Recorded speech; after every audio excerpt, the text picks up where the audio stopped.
Salut tout le monde, j'espère que vous allez bien. Moi ça va super, même si je suis un peu exténué, je dois l'avouer.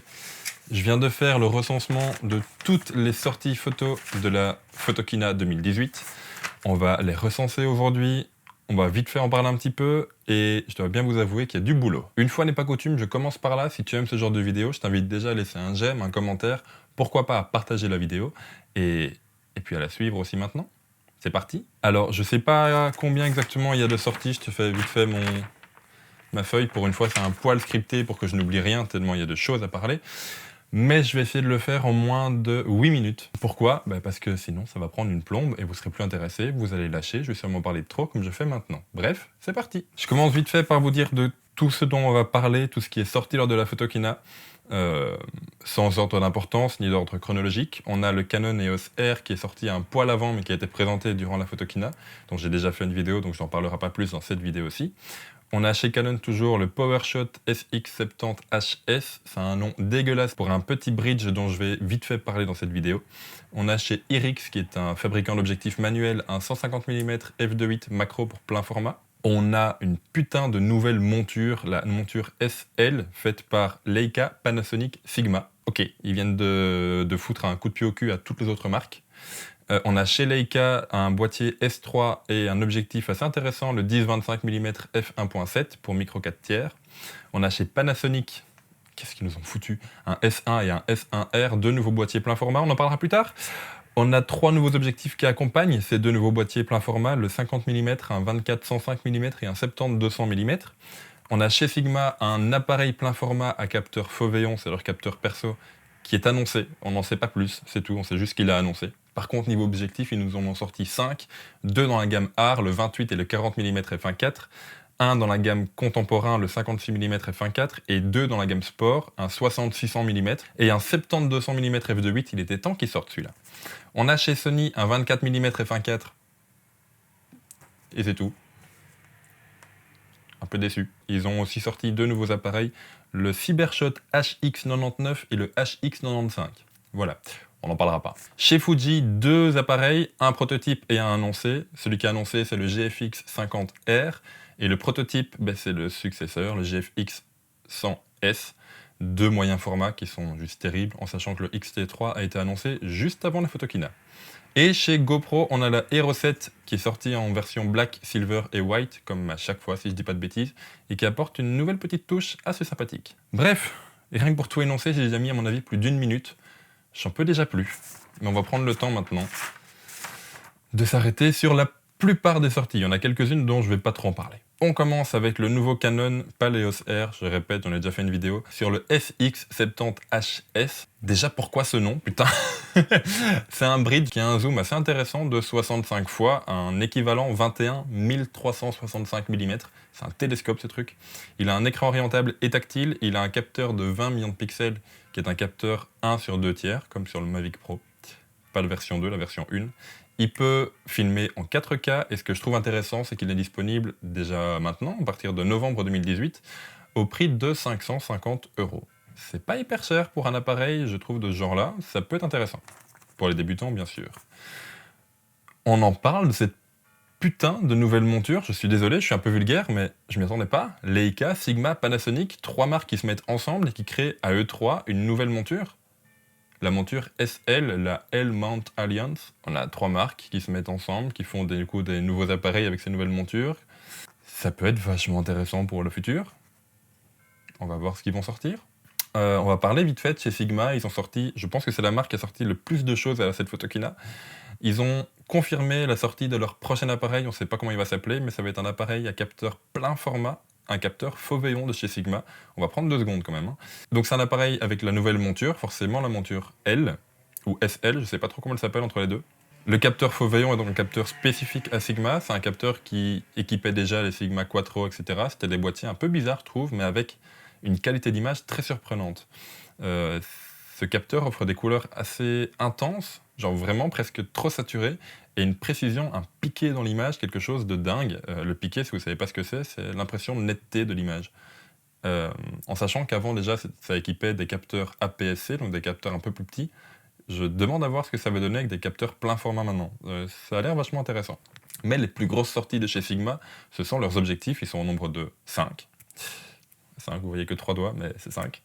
On va commencer par la gamme Art, un 28 mm et un 40 mm f1.4, en sachant qu'ils avaient déjà un 14, un 20, un 24, maintenant un 28, un 35, maintenant un 40, un 50, un 85, un 105, un 135. Cette gamme devient énorme. Ces deux objectifs sortent en monture Canon, Nikon et Sony. Le 28 mm, on n'a pas son poids. Pour le 40, il a un poids de 1,2 kg. Et pour les deux objectifs, on parle d'un prix entre 1000 et 1300 euros sans connaître leur disponibilité. Donc voilà, niveau prix, il faut voir un peu ce que ça va donner comme qualité d'image, même si on connaît la qualité d'image des Art. Mais niveau prix, je trouve ça un poil trop cher. J'aurais mis ça en dessous de la barre des 1000 euros. Mais bon. Ils sortent également de leur gamme C, de leur gamme contemporain, le 56 mm f1.4 qui vient accompagner les 35 et 16 mm déjà existants. Il sort en monture E, monture APS-C pour les Sony, ainsi qu'en monture 4 tiers, micro 4 tiers. Il va peser 280 grammes et est annoncé au prix de 430 euros. Je vous l'ai dit donc, il complète la gamme 16, 35, maintenant 56, ce qui donne des objectifs équivalents à 24, 50 et 85 mm. Si vous avez des appareils style le Sony A6300 ou A6500, c'est vraiment un trio génial pour des objectifs à des prix franchement plutôt sympathiques. Et dans leur gamme sport, ils ont sorti deux objectifs. Tout d'abord un 60-600 mm, alors j'ai l'ouverture ici quelque part, avec une ouverture un peu approximative, hein. f4.5 à f6.3. f4.5 à f6.3, c'est pas une ouverture hyper grande, mais un 60-600 mm, j'avais jamais vu ça. Il va peser 2,7 kg et sort en octobre 2018 au prix alentour de 2000 euros. Franchement, s'il a la qualité d'image d'un 150-600, comme ils ont déjà fait avec la gamme C et la gamme S, ça peut être un très bon objectif pour l'animalier. Sans devoir payer trop cher. Même si 2000 euros, ça reste un bon prix. Mais surtout, ce qu'ils ont sorti dans cette gamme, c'est enfin le 70-200 f2.8 constant, qui pèse 1,8 kg et qui est annoncé entre 1300 et 1600 euros. Ça dépend un peu des sites et des rumeurs, mais on n'a pas encore le prix officiel ni la date de sortie officielle. S'il sort même à 1600 euros, avec l'autofocus qu'on le reconnaît et une qualité d'image digne des sports, ça peut être terrible. Juste dommage, c'est qu'ils ne le sortent pas en monture E pour Sony. Je sais pas pourquoi, ils s'obstinent à le sortir en monture EF pour Canon, en monture F pour Nikon. Je sais qu'il y a des bugs d'adaptation, mais bon, quand même, quoi. Sortez-le en monture E directement, please. Non? Bon, tant pis. Faut que je me grouille, je suis déjà au-dessus des 8 minutes. Panasonic qui sort deux appareils plein format mirrorless, le S1 et le S1R. Le premier est à 24 millions de pixels, le deuxième est à 47 millions de pixels. Bordel. Ils seront dispo en mars 2019, on connaît pas les prix. Mais au niveau spécification, ce sont des gros mirrorless. Donc c'est vraiment des mirrorless, mais dans un corps presque de réflexe, les boîtiers sont assez gros. L'écran est orientable et tactile, mais il ne sera pas monté sur rotule. On ne sait pas encore comment ils seront montés, mais Panasonic a annoncé que ce ne sera pas une rotule, donc un nouveau système, je demande à voir. Le capteur est stabilisé, ainsi que certains objectifs qu'ils ont sortis avec, et il offre de la 4K à 60 images secondes. Bouh. Ils ont deux slots de carte mémoire, un slow SD et un slow XQD, pardon. Nikon n'est donc plus le seul à offrir un slow XQD. On va voir un petit peu donc si ce format de carte mémoire va se démocratiser un peu, parce que jusqu'à présent, ça coûte une pêche.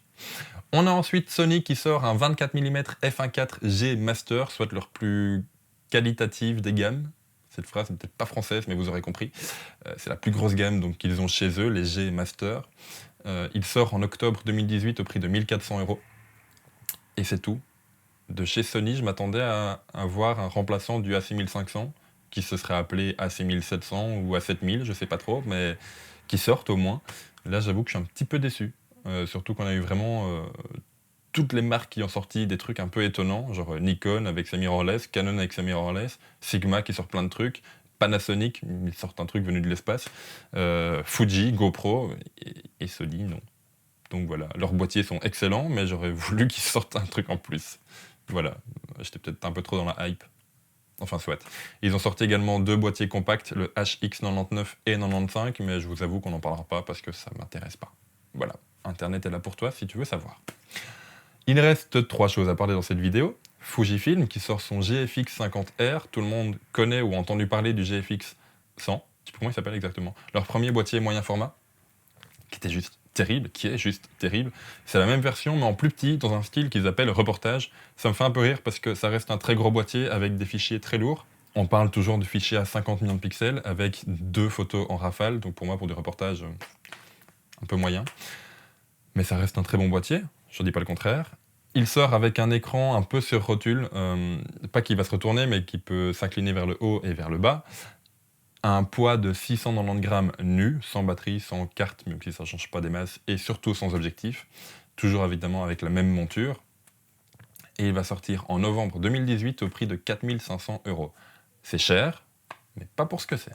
Et ils ont annoncé, et apparemment ils ont montré, j'ai pas trouvé d'image, mais j'ai vu des écrits, d'un prototype du remplaçant du GFX 100, qui va s'appeler le GFX 100S, un capteur de 100 millions de pixels, 2 fois plus défini donc, et surtout un capteur stabilisé, comme on pourrait retrouver sur le XH1.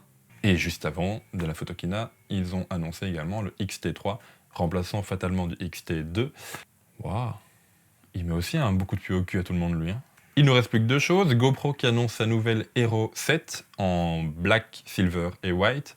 Il n'y a pas énormément de nouveautés, si ce n'est la stabilisation en 4K, stabilisation qu'ils ont appelée Hyper Smooth. Dans toutes leurs bandes annonces, dans toutes les vidéos que j'ai pu voir où les gens de GoPro parlent de leur nouvelle GoPro, ils disent que ça remplace carrément un stabilisateur.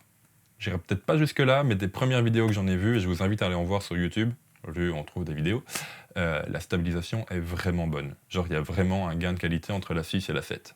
On a toujours la 4K à 60 images secondes, je sais pas si je l'ai dit, mais je le redis. Et elle est disponible dès à présent au prix de 400-450 €. Ça dépend un peu des sites où vous le trouvez.